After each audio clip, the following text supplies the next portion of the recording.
মায়ানমারের সামরিক জান্তা সরকার বৃহস্পতিবার ঘোষণা করেছে 2021 সালের ফেব্রুয়ারি থেকে কার্যকর থাকা জরুরি অবস্থা বাতিল করা হয়েছে এবং ডিসেম্বরেই নতুন নির্বাচন আয়োজনের প্রস্তুতি শুরু করেছে।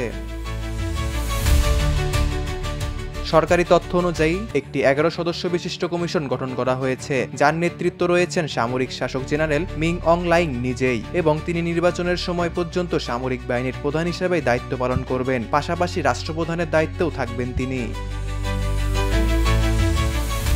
জান্তা সরকারের মুখপাত্র জেনারেল জাও মিং টুন বলেন, নির্বাচনের আয়োজন করা হবে জরুরি অবস্থা প্রত্যাহারের 6 মাসের মধ্যে, যার সম্ভাব্য তারিখ 2025 সালের ডিসেম্বর থেকে 2026 সালের জানুয়ারি পর্যন্ত।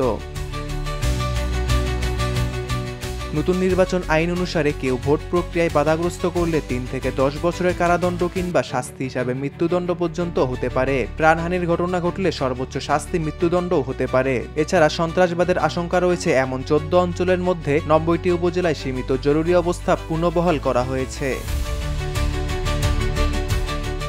এদিকে বিরোধী দলগুলো ইতোমধ্যেই ভোটে অংশ নেবে না বলে ঘোষণা করেছে এবং জাতিসংঘের বিশেষ প্রতিনিধির মতে এই নির্বাচন হবে প্রতারণামূলক, যা কেবল সামরিক শাসনের বৈধতা প্রদান করবে। আন্তর্জাতিক বিশ্লেষকরা বলেছেন, এটা কোনো সুষ্ঠু ভোট হবে না, বরং এটা শাসক চক্রের ক্ষমতা শক্তিশালী করার পরিকল্পনার অংশ।